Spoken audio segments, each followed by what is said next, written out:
সুন্নাত নয় শুধু দাওয়াতের মেহমান, সুন্নাত নয় শুধু খাওয়া শেষে মধুপান। আরো কিছু সুন্নাত আছে তুমি জানো কি?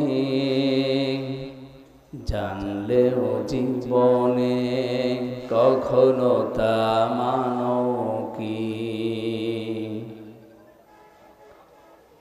সুন্নাত শুধু নয় নির্জন ধ্যানে যাওয়া, আর সুন্নাত হলো পাথরের আঘাত খাওয়া। সুন্নাত শুধু নয় মজলুম সহায়ক, সুন্নাত অহুদে জালিমের প্রতিরোধ।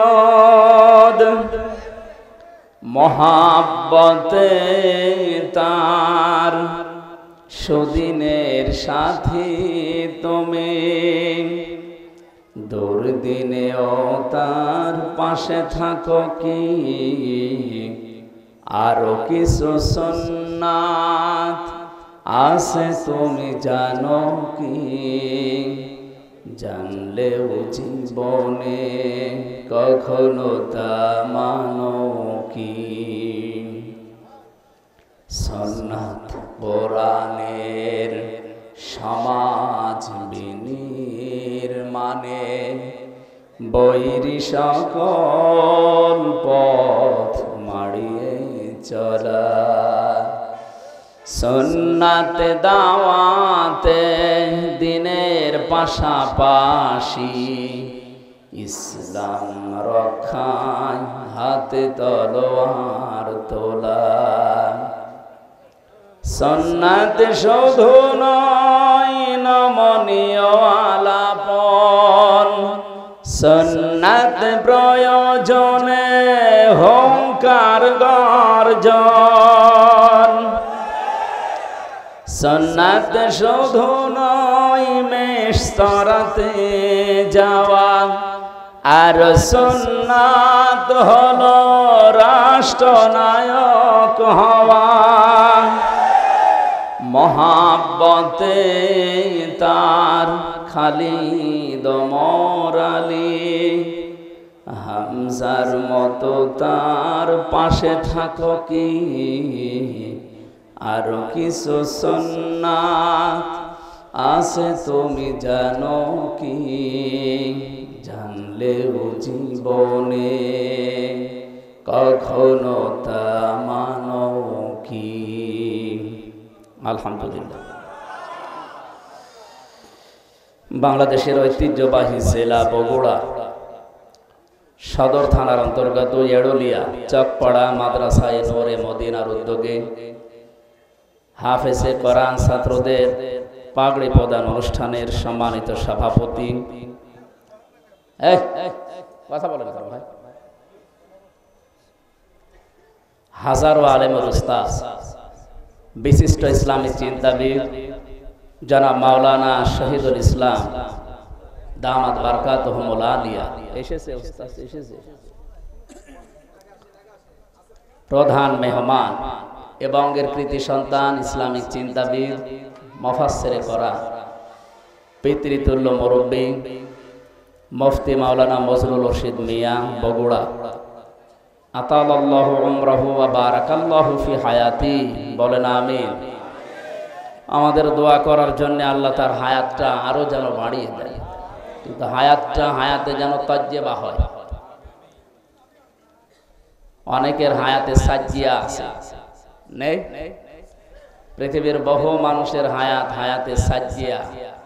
আমরা চাই চাচা জানের হায়াত আল্লাহ হায়াতে তাজ্জেবা আর সিহাতে কুল্লিয়া দান করে। এখানে আলোচনা রেখেছেন কিংবদন্তি আলোচক আমাদের শ্রদ্ধাভাজন মুরব্বী বগুড়ার কৃতি সন্তান আলেমে দ্বীন মাওলানা রুহুল আমিন যুক্তিবাদী নন্দীগ্রাম বগুড়া।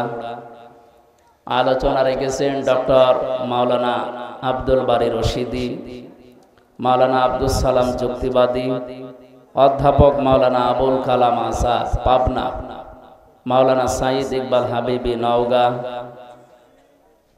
এখানে আলেমদের ভেতরে উপস্থিত হয়েছেন সেই দিনাজপুর থেকে, অনেক দূর এখান থেকে। ইসলামিক চিন্তাবিদ। এ বাংলাদেশে ঈদের নামাজ যত জায়গায় হয়, সবচাইতে বড় ঈদগাহ ময়দান গৌরে শহীদ, নাম শুনেছে? সেখানকার খতিব হাফেজ মাওলানা মাহফুজুর রহমান দিনাজপুরি দামাত বারকাতুহুমুল আলিয়া এসেছেন দিনাজপুর থেকে। মাওলানা হারুনুর রশিদ, আমি তো নাম অনেক আলেমের জানি না, বহু আলেম এসেছে আজকে। যার আহ্বানে এসেছি আপনাদের এ পাশের জেলা গাইবান্ধার সন্তান আপনাদের এলাকাতে আছেন। এ মাদ্রাসার সম্মানিত প্রতিষ্ঠাতা মাওলানা গোলাম রব্বানী যুক্তিবাদী। এখানে প্রধান অতিথি হিসাবে উপস্থিত হয়েছেন জনাব আতিকুর রহমান আতিক, জনাব মাকসুদুল আলম, জনাব জাহিদুল ইসলাম জাহিদ, বরেণ্য অতিথি আব্দুর রাজ্জাক পরামানিক, আরিফুল ইসলাম আরিফ সহ মঞ্চে বসা সম্মানিত ব্যক্তিবর্গ। আমার সাথে সেই চুয়াডাঙ্গা থেকে, আমার তো কুষ্টিয়াতে বাড়ি, আমারও পার করে যাওয়া লাগে। চুয়াডাঙ্গার কৃতি সন্তান আলেমে দিন মাওলানা আবু সার গেফারি এসেছেন, মাওলানা হোসাইন আহমেদ মাহফুজ এসেছেন। আল্লাহ রাব্বুল আলামিন আলেমদের হায়াতে তাজ্জেবা সিহাতে কল্লিয়া যেন দান করে। সামনে বসা মুসলমান ভাইরা, পর্দার আড়ালের সম্মানিত মা এবং বোনেরা, বৃষ্টি মুখর এই দিনে সারাদিন মনে হয় শুনলাম বৃষ্টি হচ্ছে। আমার সে ফজরের আজানের পর থেকে 4-5টা অনুষ্ঠান ছিল, ওগুলো বিকাল 3টা পর্যন্ত ছিলাম। ওই পর্যন্ত কল দিয়েছিলাম যে কি অবস্থা, বলছে বৃষ্টি হচ্ছে। এরপরও বলছে আসেন, হয়তো বিকেলে মাগরিবের পরে ঠিক হয়ে যাবে। যতটুকু পরিবেশ আছে এই কাদা ভেজা জায়গায় আপনারা মাগরিবের পর থেকে বসে আছেন, তো মানে খুব অল্প সময় কিছু কথা বলবো ইনশাআল্লাহ। এই অনুষ্ঠানটা আজকে শুধুমাত্র যারা বাংলাদেশে জামাত ইসলামী করে, যারা চরমোনাই পীরের মুরিদ, যারা খেলাফত মজলিসে এই সমস্ত ইসলামিক দলে আছে তাদের জন্যই না, হাদা বায়ানুল লিন্নাস, মানুষ পদবাচ্চে যারা বিবেচিত তাদের সবার জন্য আজকের এই অনুষ্ঠান। ওয়ালাকাদ কাররামনা বানি আদম, অবশ্যই আমি বনি আদম সন্তানকে সম্মান দিয়েছি। বগুড়াবাসী এই আয়াত থেকে আমরা কয়েকটা তথ্য বের করতে পারলাম। 1 নম্বরে আল্লাহ বলেননি ওয়ালাকাদ কাররামনা বানি মুসলিমিন, আমি মুসলমান সন্তানদেরকে সম্মান দিয়েছি, না, মানুষ যারা তাদের সম্মান দিয়েছেন কে? দুঃখজনক হলো সত্য, তামাম পৃথিবীতে আজ মানুষের সম্মান নিয়ে সবচাইতে বেশি সিনেমিনি খেলা হচ্ছে। বিশেষ করে মানুষ নামে কিছু অমানুষ আছে, তার ভেতরে নেতানিয়াহু একজন, মোদি একজন, ট্রাম্প একজন। কি কথা বলেন না? এগুলোকে মানুষ বলা যায় নাকি অমানুষেরা? পৃথিবীর নিকৃষ্ট মানুষের তালিকা আপনি দেখবেন ইন্টারনেটে, এদের যাদের নাম বললাম এদের নাম আছে। আরেকজনের নাম আছে, ওইটা বলা ঠিক না, এই জন্য বললাম। তো এই যে মানুষগুলো, আমার মনে হয় আমেরিকা এই জাতে মাতাল হলো, ওরা যেহেতু তালে ঠিক আছে, এই কারণে ট্রাম্প নামে, ডোনাল্ড ট্রাম্প নামে এই লোকটাকে থামানো লাগবে। আপনারা প্রকাশ্যে মানবতা বিরোধী অপরাধ যারা করে, যেহেতু সারা দুনিয়ার মানুষকে সবক দিয়ে বেড়ান মানবতার, গণতন্ত্রের, যারা ফিলিস্তিনের অবস্থা কি করেছে তামাম দুনিয়া দেখেছে। সুতরাং আমেরিকার আমার মনে হয় এই মুহূর্তে উচিত এই পৃথিবীর নিকৃষ্ট জাতি এই ইহুদিদের পক্ষ না নিয়ে, তারা যেহেতু খ্রিস্টান, তাদের নবী হযরতে মুসা ঈসা আলাইহিস সালামকে এই ইহুদিরা তারা হত্যার দাবি করেছিল যে তাকে আমরা মেরে ফেলেছি। এমনকি তার মা হযরতে মরিয়ম আলাইহিস সালাম, তার চরিত্রের উপরে অপবাদ পর্যন্ত দিয়েছিল এই ইহুদিরা। তাই আপনারা নিজেদের জাতিকে, জাতির যারা কর্ণধার তাদেরকে যারা কলঙ্কিত করে তাদের পক্ষ অবলম্বন করবেন, এটা আপনার বিবেকে মেনে নেয়? এই জন্য বিবেক যদি কারো কাছে না লাগে ও কিন্তু আর মানুষ থাকে না। উলাইকা কাল আনআম, আল্লাহ তাআলা বলেন ওগুলো জানোয়ার, বালহুম আদাল, তার চাইতে খারাপ।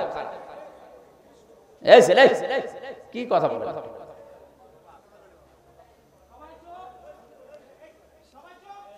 লাহুম কুলুবুল লা ইয়াফকাহুনা বিহা, এই আয়াতে আল্লাহ জানিয়েছেন যাদের কলব আছে, হৃদয় আছে, কমন সেন্স আছে, বিবেক আছে, কিন্তু এটা কাজে লাগায় না।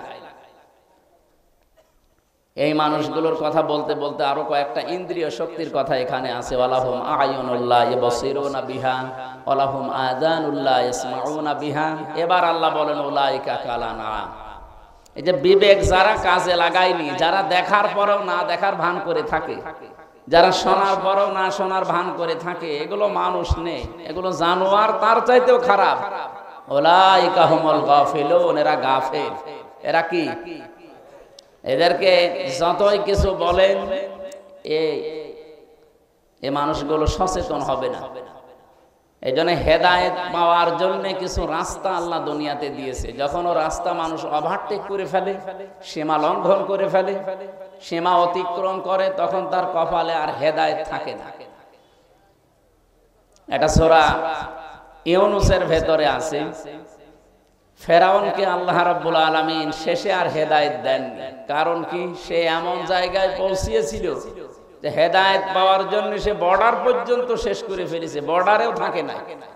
হাত্তা ইযা আদরাকাহুল গারাকু ক্বালা আমানতু আন্নাহু লা ইলাহা ইল্লাল্লাযী আমানাত বিহি বানু ইসরাঈল ওয়া আনা মিনাল মুসলিমিন। ও যখন ডুবে যাচ্ছিল তখন বলেছে আমি ঈমান আনলাম। বনি ইসরাইলরা যার উপরে ঈমান এনেছে তার উপরে ঈমান আনলাম। তারপরও সরাসরি ও আল্লাহর নাম বলে না। ও যদি বলতো আল্লাহ তুমি একজন আছো, আমি তোমাকে মানি, এই মুহূর্তে আমি সব কিছু ছেড়ে দিয়ে তোমারে বিশ্বাস করলাম। তাফসিরে ফি জিলালিল কোরআনে সাইয়্যিদ কুতুব রহমাতুল্লাহ আলাইহি লিখেছেন ওই পর্যন্ত আল্লাহ তারে মাফ করে দিত, কিন্তু না, ও আর বলে না। লা ইলাহা পর্যন্ত বলেছিল, ইল্লাল্লাহ বলতে পারে না। ইল্লাল্লাযী আমানাত বিহি বানু ইসরাঈল, তারপরও সরাসরি আল্লাহর নাম উচ্চারণ করে না। আমরা এখান থেকে একটা জিনিস দেখি, বাংলাদেশে যারা কমিউনিস্ট আন্দোলন করে আপনি দেখবেন সরাসরি তারা আল্লাহর নাম বলতে চায় না। তাদের ব্যানার, পোস্টার, ফেস্টুনে দেখবেন ওখানে আল্লাহু আকবার লেখা থাকে না, লেখা থাকে আল্লাহ সর্বশক্তিমান বা সর্বশক্তিমান মহান, এরকম বাংলা অনেক কিছু আমরা লেখা দেখি। সরাসরি আল্লাহু আকবার বলতে আপনার সমস্যা কি? আল্লাহর নাম উচ্চারণ তাদের কাছে এত কষ্ট লাগে। ফেরাউনের যেমন লেগেছিল, ও মরে যাচ্ছে তারপরও আল্লাহর নাম সরাসরি বলে না। বলছে বনি ইসরাইলরা যার উপরে ঈমান এনেছে আমি তার উপরে ঈমান আনলাম। ও আনা মিনাল মুসলিমিন, আমি তো মুসলমান। এরপরও ফেরেশতারা আমারে খালি পানির ভেতরে চোবায়। আল্লাহ তখন ডাক দিলেন আল আন, এখন আকাদ আসাইতা ক্বাবলু ওয়া কুনতা মিনাল মুফসিদিন, এর আগে তুমি তো বড় সন্ত্রাসী ছিলে। তুমি বলা ঠিক না, এখানে তুই বলা দরকার, কারণ তুমি শব্দটা তো সম্মানসূচক হয়ে গেল। আকাদ আসাইতা ক্বাবলু ওয়া কুনতা মিনাল মুফসিদিন, এর আগে তুই বড় সন্ত্রাসী ছিলি, ফ্যাসাদ সৃষ্টিকারী। আল্লাহ তাআলা ওই দিন ঘোষণা দিয়েছিলেন ফালিয়াউমান নুনাজ্জিকা বিবাদানিকা লিতাকুনা লিমান খালফাকা আয়া, আজকের এই দিনের পর থেকে তোর এই লাশটাকে আমি সটকি দিয়ে রাখলাম, নিদর্শন দিয়ে রাখলাম। এরপরে যারা দুনিয়াতে আসবে তারা যেন তোকে দেখে শিক্ষা নিতে পারে। সম্মানিত ভাইরা, এখনো পর্যন্ত মোপাম মিশরে জাদুঘরে তার লাশটা সংরক্ষিত করা আছে। এরপরও যদি কেউ শিক্ষা না নেয়, এটা তার কপালের দোষ না আল্লাহর দোষ? বলেন বলেন বলেন। এই জন্য সীমা যখন ছাড়িয়ে যায় তখন আল্লাহ তাকে আর ভালো হওয়ার সুযোগ দেয় না। এরকম বহু ঘটনা আমরা দেখেছি। আবু জেহেল যেই দিন মারা যাবে, ওরে তো পিটিয়ে হাতটা বাড়িদা একেবারে ঠান্ডা ফ্রিজ মার্কা করে রেখে দিয়েছিল, খেজুরের ডাল দিয়ে পিটিয়েছিল দুই ভাই, হযরতে মাস মুআবিজ রাদিয়াল্লাহু তাআলা আনহুমা। সর্বশেষ আব্দুল্লাহ ইবনে মাসউদ রাদিয়াল্লাহু তাআলা আনহু, উনি যখন যে বুকের উপরে বসলেন, ডাক দিয়ে বললেন আনতা আবু জেহেল।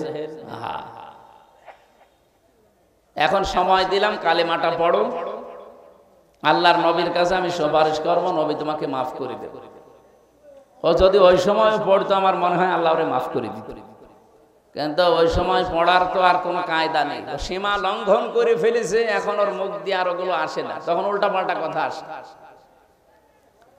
তখনও বলেছিল আব্দুল্লাহর বেটা মোহাম্মদ তোদেরকে জাদু করলেও এখনো আমার পর্যন্ত আসতে পারে না। উনি বলছে ঠিক আছে, সুযোগ একবার দিলাম, একবার দুইবার তিনবার সুযোগ দেওয়ার পরও যখন সর্বশেষ সেই মুহূর্তে যদি মোহাম্মদকে আমার সামনে পেতাম, নবীজির ব্যাপারে যখন খারাপ মন্তব্য করেছে তখন ওরে আর ছাড়ে না, গলার ভেতরে ছুরি যখন চালাবে। আবু জেহেল ওই দিন বলেছিল মাসউদ, গলাটা যখন কাটতেছো একটু বড় করে কাটবা, মানুষ যেন দেখে বোঝে যে নেতার মাথা। মরে যাচ্ছে, শয়তানের তেজ কমছে না, কারণ ও সীমা লঙ্ঘন করে ফেলেছে। এই পৃথিবীতে কিয়ামত পর্যন্ত মানবতার সাথে ইসলামের সাথে যারা সীমা লঙ্ঘন করবে, ও মানুষগুলো শেষ জীবনে ভালো হওয়ার ইচ্ছা করলেও আর হবে না, কারণ ওর সীমা শেষ। দেখেন 15.5 বছরে যারা জুলুম অত্যাচার নির্যাতন সবচাইতে বেশি করেছে, যাদের ইশারায় হয়েছে, এই মানুষগুলো এখন ভালো হওয়ার চেষ্টা করলেও হতে পারছে না। 2 দিন 5 দিন পরে এমন এমন কথা তাদের মুখ দিয়ে বের হয়, মনে হচ্ছে রে এখনো পিটিয়ে সোজা করা যায়। এত সুযোগ দেওয়ার পরেও যদি মানুষ সংশোধন না হয়, তো আর আবু জেহেলের ভেতরে কোনো পার্থক্য আছে বলেন? আমরা সীমা লঙ্ঘনকারী যেন না হই। সীমার ভেতরে না থাকলে সর্বশেষ আপনি আর হেদায়েতও পাবেন না। এই জন্য আজকে কোরআনের এই অনুষ্ঠানে যারা আমরা এসেছি, এটা যেহেতু শুধুমাত্র মুসলমানদের জন্য না, বিশেষ করে ইসলামী দলের যে নাম বললাম, মনে করছি এরাই মুসলমান না। হাদা বায়ানুল লিন্নাস যখন পড়েছি, মানুষ পদবাচ্চে আমরা যারা বিবেচিত, সবার জন্য কোরআন। আর মানব সন্তানকে আল্লাহ নিজে যেহেতু সম্মান দিলেন, সেই মানুষের সম্মান নিয়ে পৃথিবীতে যেমন সিনেমিনি খেলা হচ্ছে, বাংলাদেশে এই 54 বছরে খেলা হয়েছে। কথা বলেন না কেন? আগামীতে বাংলাদেশে এই মানব সন্তানদের, কালকে আমার হিন্দু, বৌদ্ধ, খ্রিস্টান, ইহুদি প্রায় 5টা জাতির লোক ছিল কুষ্টিয়ায়। তাদের সাথে বিভিন্ন ভিন্ন ধর্মী, ভিন্ন ধর্ম অবলম্বী যারা, তাদের সাথে আলোচনা ছিল আমাদের কুষ্টিয়া জেলা জামাতের পক্ষ থেকে। ওনারা এখনো ভয় আছে। হিন্দু কুষ্টিয়ার ঐক্য জোটের যিনি সভাপতি বলছিলেন যে আমরা ইসলামের পক্ষে আছি, কিন্তু আমাদের ভয় হয় এই 54 বছরে যারা যা কথা দিয়েছে কেউ কথা রাখে না। কার যেন একটা কবিতার শেষ লাইন আছে না, কেউ কথা, তো ওনারা বলছে আপনারা কথা রাখবে। আমাদের আমির, জেলা আমির অধ্যাপক আবুল হাশেম কথা বলেন না কেন? সুতরাং আল্লাহর এই সৃষ্টির ভেতরে সবচাইতে বেশি সম্মান আল্লাহ যাদের দিলেন, এই সম্মানিত মানুষদের সম্মান নিয়ে আগামীতে কেউ যেন আর সিনেমিনি খেলতে না পারে, সেই ব্যবস্থা এখনই করার সময়। এই ব্যবস্থা করার সময় কিন্তু সামনে আসতেছে। এবার যদি ভুল করেন, 54 বছর না, 108 বছর পার হয়ে যাবে, সুযোগ আর পাবেন না। আশা করি আমি কি বলতে চাই আপনারা বুঝেছেন। আল্লাহ আমাদের সম্মান যাদেরকে দিয়েছেন, এই সম্মান ধরে রাখার এবং সম্মান দেওয়ার তৌফিক যেন দান করেন, বলেন আমিন। যারা এসেছে আজকের অনুষ্ঠানে, আমরা গুরুত্বপূর্ণ কোরআনে কারিমের 2টা আয়াত পড়েছি। এই 2টা আয়াতকে সামনে নিয়ে কিছু কথা বলার চেষ্টা করব ইনশাআল্লাহ। দরুদ আর সালাম পড়ছে আমাদের নবী মুহাম্মদুর রাসূলুল্লাহ সাল্লাল্লাহু আলাইহি ওয়াসাল্লামের প্রতি। আল্লাহ রাব্বুল আলামিন পৃথিবীতে যত মানুষকে দুনিয়ায় পাঠিয়েছিলেন, এই পৃথিবীতে কোন মানুষের ব্যাপারে এরকম গ্যারান্টি আমি শুনিনি। প্রায় 13টা বিষয় আমি পেয়েছি পড়া কোরআন শরীফে তার বিষয়ে। তার ভেতরে 1 নম্বরে দুনিয়ার কোন মানুষকে অনুসরণ করলে আপনার জীবনের পাপ মাফ হয়ে যাবে, আমি পাইনি। কিন্তু মুহাম্মদুর রাসূলুল্লাহকে অনুসরণ করে যদি জীবন চালায়, আল্লাহ তাকে মাফ করে শুধু দেবে না, আল্লাহ গ্যারান্টি দিয়েছেন, কুল ইন কুনতুম তুহিব্বুনাল্লাহা ফাত্তাবিউনি ইউহিব্বুকুমুল্লাহ ওয়া ইয়াগফির লাকুম যুনুবাকুম। হে নবী, আপনি বলুন, তোমরা যদি আল্লাহকে ভালোবাসি এই দাবি করো, ফাত্তাবিউনি, আমি রাসূলের অনুসরণ করো। এ পর্যন্ত যদি কেউ মানতে পারে, আল্লাহ বলেন ইউহিব্বুকুমুল্লাহ, আমি আল্লাহ নিজেই তাকে ভালোবাসবো। ভালোবেসেছি এ কথা এখানে নেই। ইউহিব্বু মুজারে, বর্তমান, ভবিষ্যৎ, প্রেজেন্ট, ফিউচার। কেউ যদি রাসূলকে অনুসরণ করে, আমার আল্লাহ তাকে ভালোবাসা আরম্ভ করবে। আল্লাহ যদি কাউকে ভালোবাসে, ওয়া ইয়াগফির লাকুম যুনুবাকুম, ইয়াগফির এটাও মুজারে। জাম্বন না দিয়ে আল্লাহ যুনুব দিয়েছেন বহু বছর। ওর জীবনের একটা অপরাধ আল্লাহ রাখবে না, সবগুলো মাফ করে দেবে। এটা আমার মনে হয় এখানে আমরা অনেকে জন্মের পর থেকে শুনতেছি, কিন্তু কয়েকটা তথ্য এখানে পাবেন যেটা এখনই আমাদের শুনলে মানতে মনে চাইবে। এদিকে তাকান। আল্লাহ তাআলা বলেন, কুল ইন কুনতুম তুহিব্বুনাল্লাহা ফাত্তাবিউনি।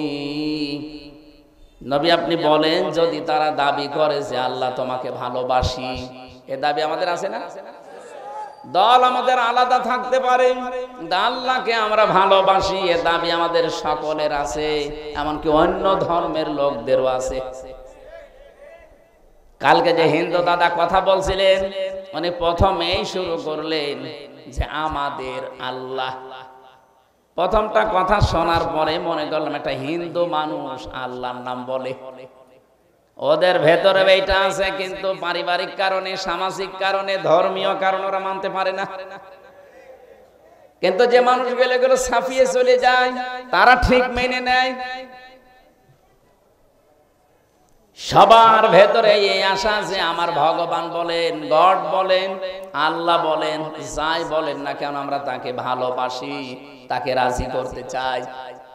আল্লাহ পাক বলেন, দাবি যাদের আছে, হে নবী আপনি তাদেরকে বলেন ফাত্তাবিউনি, তারা যেন আপনার অনুসরণ করে। এবার আমার প্রশ্ন হচ্ছে, আপনি রাসূলকে অনুসরণ করবেন। এই বাংলাদেশে বহু মানুষ বলে যে আমরা নবীওয়ালা কাজ করি। কথা ভালো করে বুঝবেন, উল্টা দিকে নিয়ে যেন না। আপনি যে বলেন যে আমি নবীওয়ালা কাজ করি, মুহাম্মদুর রাসূলুল্লাহ সাল্লাল্লাহু আলাইহি সাল্লামকে কি জন্মের পরে মানুষ নবী বলতো? কয় বছরে? উনি যেদিন নবুয়ত পেয়েছেন 40 বছরে, তখন মানুষ তাকে নবী, তিনি স্বীকৃতি দিয়েছেন। বাড়িতে এসে স্ত্রী মেনে নিয়েছে, বন্ধু মেনে নিয়েছে, চাচাতো ভাই মেনে নিয়েছে, কাজের লোক বাড়িতে যিনি পালিত পুত্র সে মেনে নিয়েছে। তার মানে উনি নবী হয়েছেন 40 বছরে। এর আগে ওনাকে কেউ নবী বলে ডাকতো না, বলতো আল আমিন, আস-সাদিক। আপনি যদি তাহলে নবীওয়ালা কাজ করতে চান, উনি যেদিন নবী বলে স্বীকৃতি পেলেন, ঘোষণা হয়ে গেছে, ওই দিন থেকে জীবনের শেষ দিন 63 বছর, এই 23 বছর আপনাকে মানা লাগবে, পঙ্খানো অনুসরণ করা লাগবে এই 23 বছরের জীবন। ফাত্তাবিউনি, আমাকে অনুসরণ করো, আমাকে দেখে দেখে চলো। এখানে তাবউন মানে দেখে দেখে চলা। আমার সামনে একটা লোক হেঁটে যাচ্ছে, কিভাবে পা দেয়, কিভাবে মাজা দেয়, কিভাবে হাত নাড়ে, কিভাবে বডি, এভাবে দেখে দেখে পা ফেলার নাম হচ্ছে তাবউন। তাহলে রাসূলকে সামনে রেখে আপনি অনুসরণ করবেন। এখন আমার প্রশ্ন, এ অনুসরণ কি আপনার আংশিক না পূর্ণাঙ্গ? বলেন বলেন। এইটার জন্য আমি এই পর্যন্ত এসেছি। আজ বাংলাদেশ সহ বিশ্বে বহু মানুষ আমরা রাসূলের অনুসরণ করছি, কিন্তু আংশিক, পূর্ণাঙ্গ না।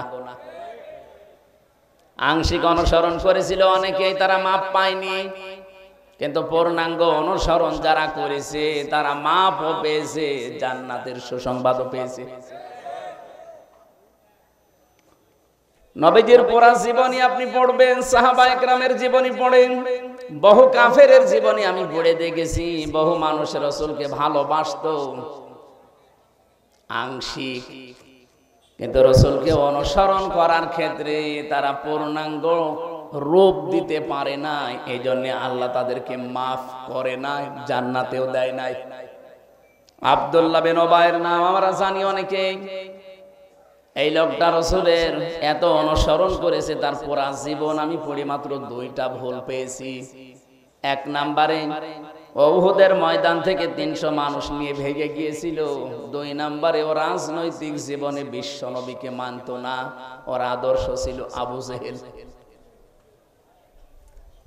ও রাসূলের পেছনে নামাজ পড়েছে, রাসূলের মতো জামা গায়ে দিয়েছে, রাসূলের মতো দাড়ি রেখেছে।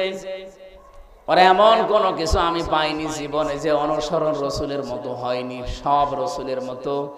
শুধু রাজনৈতিক জীবনে বিশ্ব নবীকে নেতা মানে নাই, ওর নেতা ছিল, আদর্শ ছিল আবু জেহেল। এতটুকু কারণে যদি আল্লাহ তার জন্য আয়াত নাযিল করে জাহান্নামের ঘোষণা দিয়ে দেয়, আজ এই বাংলাদেশে যে মানুষগুলো অনুসরণ করছেন রাসূলকে আংশিক, পূর্ণাঙ্গ না, বলেন তো আপনাকে আল্লাহ কি এখনো ভালোবাসা আরম্ভ করেছে? না। ফাত্তাবিউনি, এ পর্যন্ত আপনাকে অনুসরণ করা লাগবে, আংশিক না, পূর্ণাঙ্গ। আপনার নাম রাখা থেকে শুরু করে একেবারে মৃত্যু পর্যন্ত। এই জন্য আয়াতে আল্লাহ জানালেন ওয়াবুদ রাব্বাকা হাত্তা ইয়াতিয়াকাল ইয়াকিন। সূরা হিজরের 99 নম্বর আয়াতে আল্লাহ বলেন, হে নবী, আপনার রবের ইবাদত করবেন ওই দিন পর্যন্ত যতদিন আপনার কাছে ইয়াকিন না আসে। ইয়াকিন মানে মৃত্যু। ইয়াকিন মানে কি? যতক্ষণ পর্যন্ত আপনার কাছে মরণ না আসে আপনি ততক্ষণ ইবাদত করবেন। যেহেতু রাসূলের অনুসরণ করা লাগবে আংশিক না, পূর্ণাঙ্গ, তাহলে আল্লাহ আপনাকে ভালোবাসা আরম্ভ করবে, আরম্ভ করে নাই। তাহলে এখন আমাদের উচিত হচ্ছে আমাদের অনুসরণ করা লাগবে মাথা থেকে পা পর্যন্ত, রান্নাঘর থেকে আন্তর্জাতিক জীবন পর্যন্ত। কি আংশিক, আংশিক না পূর্ণাঙ্গ? এই পূর্ণাঙ্গটা বলতে গেলে কিছু মানুষের মন পাওয়া যায় না। আমরা তো পূর্ণাঙ্গ অনুসরণের কথা বলি। আপনি যখনই পূর্ণাঙ্গ অনুসরণ আরম্ভ করে দেবেন তখন আল্লাহ আপনাকে ভালোবাসা শুরু করবে। তাহলে এই দেশে যে আলেম, যে ইমাম, যে মুসলমান এখনো রাসূলুল্লাহকে পূর্ণাঙ্গ অনুসরণ আরম্ভ করে নাই, তাকে আল্লাহ ভালোবাসা শুরু বলেন না, করে না। আপনি পূর্ণাঙ্গ অনুসরণ আরম্ভ করার নিয়ত করেন, এখন থেকেই যদি আপনি কাজে লেগে পড়েন যে আমি এখন থেকে বিশ্ব নবীকে 40 থেকে 63, তিনি যেহেতু নবী ছিলেন এই সময়টা, আমি পূর্ণাঙ্গতাকে অনুসরণ করার সিদ্ধান্ত নিয়ে মাঠে নেমে পড়লাম। যখন নেমে পড়বেন তখনই আল্লাহ আপনাকে ভালোবাসা শুরু করবে। আর আল্লাহ যদি আপনাকে ভালোবাসা আরম্ভ করে দেয়, আল্লাহ বলেন ওয়াগফির লাকুম যুনুবাকুম, একটা গোনাও তো রাখবো না, পুরা জায়গাটা আমি আল্লাহ মাফ করে পরিষ্কার করে দেব। যেহেতু জামবন আল্লাহ দিতে পারতেন, যুনুব দিয়েছেন, একটা গোনাও থাকবে না। বাংলাদেশে বগুড়াতে যে থানা আছে, আপনি যদি কোনোদিন অপরাধ করেন দেখবেন ওই থানাতে চার্টে আপনার নাম লেখা হয়ে যায়। আপনি হয়তো মামলা থেকে অব্যাহতি পেলেন, থানা থেকে বের হয়ে চলে আসলেন, আপনার নাম কিন্তু মুছবে না, নাম থাকবে। আবার অপরাধ করবেন, আবার নাম উঠবে। আল্লাহ পাক বলেন আমি এমন ভাবে ওয়াগফির লাকুম যুনুবাকুম, গুনাহগুলো এমন ভাবে মাফ করে দেব, ওই জায়গাটা তো পরিষ্কার হয়ে যাবে, ফাঁকা থাকবে না। আমি আল্লাহ ওই জায়গাতে নেকি দিয়ে ভরাট করে দেব। এই যে নেকি দিয়ে ভরাট করে দেব, এটা কোথায় আছে? সূরা ফুরকানের 71 নম্বর আয়াতে আছে, 70 নম্বর আয়াতে ফাউলাইকা ইউবাদদিলুল্লাহু সাইয়্যাতিহিম হাসানাত। আল্লাহ পাক যেন কুদরতি আঙ্গুল এভাবে দিয়ে দেখাচ্ছে, ফাউলাইকা, এই মানুষগুলো, এই বগুড়া, 4 মাথা না কয় মাথা এটা? বেড়ুলিয়া, এই এড়লিয়া ময়দানে যারা বসে আছে এই মানুষগুলো কি? এ মানুষগুলো ইউবাদদিলুল্লাহ, আমি আল্লাহ বদল করে পাল্টিয়ে দিচ্ছি, দেব। সাজ্জিয়াত এটা বহু বচন, হাসানাত বহু বচন। একটা গোনাও রাখবো না, যতগুলো গোনা মাফ হয়ে যাবে, পড়া জায়গাটা হবে নেকি দিয়ে ভরাট করে দেব। আল্লাহ এখানে পরে কয়েকটা নামও নিয়েছেন, ওয়া কানাল্লাহু গফুরুর রহিমা, আর সূরা ইমরান দিয়েছেন আল্লাহু গফুরুর রহিম। জোরে বলুন সুবহানাল্লাহ। তাহলে এমন একটা মানুষকে অনুসরণ করার কথা বলছি, যার অনুসরণে জীবনের অপরাধ একটাও আর থাকে না, সব মাফ হয়ে যায়, কিন্তু অনুসরণ করা লাগবে আংশিক না পূর্ণাঙ্গ। আমি আশা করছি আপনারা এটা মেনে নেবেন। মাথার চুল থেকে পা পর্যন্ত যেমন মেনে নিয়েছেন, রান্নাঘর থেকে আন্তর্জাতিক জীবন পর্যন্ত ঠিক এইভাবেই মেনে নেওয়া লাগবে। যারা এই অনুসরণ পূর্ণাঙ্গ করতে পারেন না, আপনি ব্যর্থ। আপনাকে আল্লাহ এখনো ভালোবাসা আরম্ভ করেনি। এরপরও যদি কারো কানে না লাগে এ কথা, আমার আর কিছু করার নেই, এ দায়িত্ব আল্লাহর উপরে দিয়ে দিলাম। সূরা হিজর থেকে যে আয়াতগুলো পড়লাম, আমরা শেষ নাম্বার আয়াতের ব্যাখ্যাটা কিছু সময় করতে চাচ্ছি, থাকবেন তো নাকি? হিজর মানে পাথর, হিজর মানে কি? আল্লাহ রাব্বুল আলামিন বলেন ওয়া'বুদ, ইবাদত করো, রব্বাকা, তোমার রবের। কতদিন পর্যন্ত করবা? হাত্তা, যতক্ষণ পর্যন্ত ইয়াতিয়াকাল ইয়াকিন, তোমার কাছে মরণ না আসে। এই আয়াত থেকে আমি কয়েকটা প্রশ্ন বের করি। আল্লাহর ইবাদত করা লাগবে যেহেতু মরণ পর্যন্ত, বলেন তো বাংলাদেশে সব জায়গা ইবাদত করার মতো পরিবেশ আছে? বলেন বলেন। হ্যাঁ, ব্যক্তিগত জীবনে আপনি হয়তো কিছু মানতে পারেন, পারিবারিক জীবনে কিছু মানতে পারেন, তো সামাজিক জীবনে, রাজনৈতিক জীবনে, অর্থনৈতিক জীবনে, ধর্মীয় জীবনে গিয়ে, আন্তর্জাতিক জীবনে, রাষ্ট্রীয় জীবনে আমার মনে হয় ইসলামকে পূর্ণাঙ্গ মানা সম্ভব। এটা সম্ভব হবে তখন এই ইবাদত, ওইগুলো পারিবারিক জীবনে যেমন ইবাদত আছে, ব্যক্তিগত জীবনে যেমন ইবাদত আছে, রাজনৈতিক জীবনে, অর্থনৈতিক জীবনেও ইবাদত নেই। এখানে বহু মানুষ আমরা আছি শুধু ব্যক্তিগত আর পারিবারিক জীবনের ইবাদতটা করি। আমার যে রাজনৈতিক জীবনে ইবাদত আছে আমরা অনেকে জানি না, অর্থনৈতিক জীবনে যে ইবাদত আছে আমরা জানি না। আল্লাহ যে বললেন মরণ যতদিন না আসে ইবাদত করো, আমরাও তো ইবাদত করতেই চাই, কিন্তু সে পরিবেশ নেই। আপনি ইচ্ছা করলেও হালালকে হালাল জেনে মানতে পারবেন না, হারামকে হারাম জানার পরও আপনি ছেড়ে দিতে পারবেন না। আজকে কুষ্টিয়াতে ডিসি, এসপি এবং মন্ত্রণালয় থেকে একজন, শিল্প মন্ত্রণালয় থেকে একজন অফিসার এসেছিল কুষ্টিয়ার এই যে চিনির মিল, এই সুগার মিলটা চালু করার জন্য 5 বছর অকেজ হয়ে পড়ে আছে। ওখানে এতদিন যারা দায়িত্বে ছিল, দুর্নীতি এমন বেশি হয়েছে, এটা শেষ পর্যন্ত বন্ধ হয়ে গেছে। 1965 সালে মিলটা তৈরি হওয়ার পর থেকে এই 25 সাল পর্যন্ত, 5 বছর নয় বন্ধ, 20 সাল পর্যন্ত একবার শুধু লাভ হয়েছিল, যেবার মাওলানা মতিউর রহমান নিজামী রহমতুল্লাহ আলাইহি শিল্পমন্ত্রী ছিলেন ওই সময়। তাছাড়া আজ পর্যন্ত লাভ হয়নি। ডিসি, এসপি এবং সচিব যিনি এসেছিলেন ওই জায়গা থেকে, সবাই, এলাকার সবাই ওই জায়গায় গিয়ে প্রশ্ন করছে এটা চালু করা লাগবে। ওনারা বলছে চালু করা তো লাগবে, কিন্তু এখানে যে বাজেট 300 কোটি টাকা লাগবে। আমার মনে হয় 300 কোটি টাকাও সরকার দেওয়া সম্ভব, কিন্তু টাকাগুলো 300 কোটি উপর থেকে বাজেট হয়ে আসতে আসতে সর্বশেষ 300 টাকা থাকতে পারে। আমি কয়েকদিন আগে রাজনৈতিক একজন লিডার, অনেক বড় মাপে, উনি আমারে বলছি যে হামজা ভাই, আমরা সারা জীবন রাজনীতি করেছি, এই দেশে যে বাজেট হয় সড়কের জন্য, এই বাজেটগুলো আমরা হিসাব করে পেয়েছি 100 টাকা যদি বাজেট হয়ে আসে, এই সলিমদ্দি পর্যন্ত আসতে আসতে আর 3 টাকা থাকে।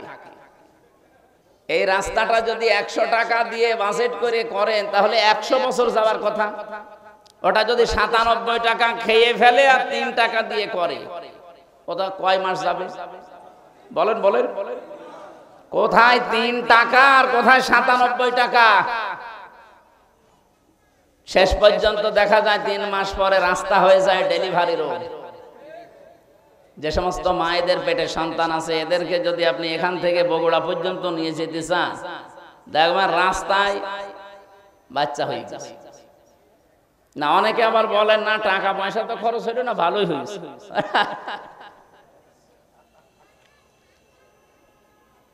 তো এই মেলটা চালু করার জন্য আজকে এলাকাবাসী সবাই এসে ডিসি এসপি সাহেবকে বলছিল যে আপনারা উদ্যোগ নেন। তো উদ্যোগ নিয়ে করবে কি? কারণ এই টাকাগুলো তো আসা লাগবে জায়গা পর্যন্ত। এই জায়গা পর্যন্ত আসার আগে যদি 8-10 হাতে এগুলো বিলোতন হতে হতে শেষ পর্যন্ত 300 কোটি টাকা, সেই জায়গা থেকে যদি 3 কোটিও না বাঁচে তো ও মিল কিয়ামতের আগ পর্যন্ত আর দাঁড়াবে?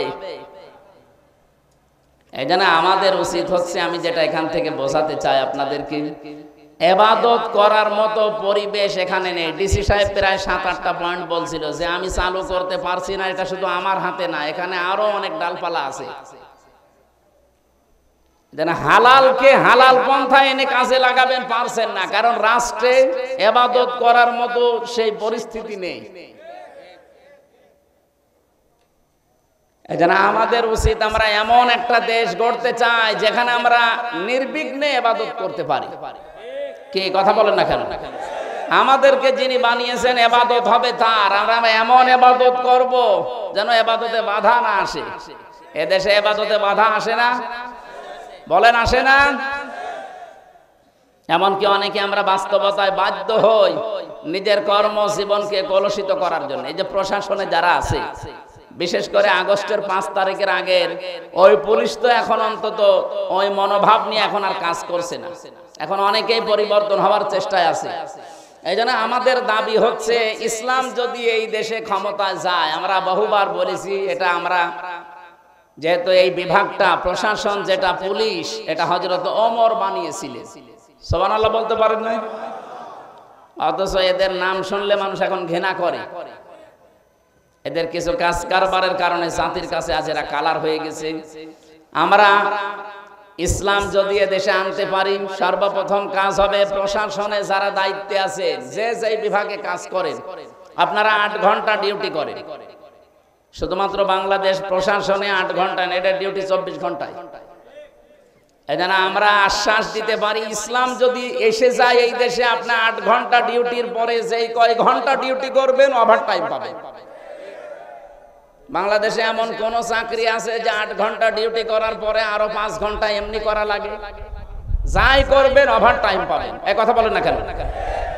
প্রশাসনকে যদি ওই নিয়মটা করে দিতাম যে 8 ঘন্টা ডিউটির পরে আরো 4 ঘন্টা যদি করেন, আপনার বেতন যদি 40,000 হয়, আরো 20,000 ওর সাথে বৃদ্ধি হবে, ও তখন ঘুষ খাওয়া বন্ধ করত। আমি একজন ওসির নাম জানি, ওনার বেতন ওই সময় 42,000 টাকা। আমি বিশ্ববিদ্যালয়ে ছিলাম তখন, ওনারে পড়াতাম মাঝে মাঝে। বেতন ওনার 42,000, অথচ ওনার স্ত্রী, মেয়ে আর ছেলে 3 জন ঢাকাতে ফ্ল্যাট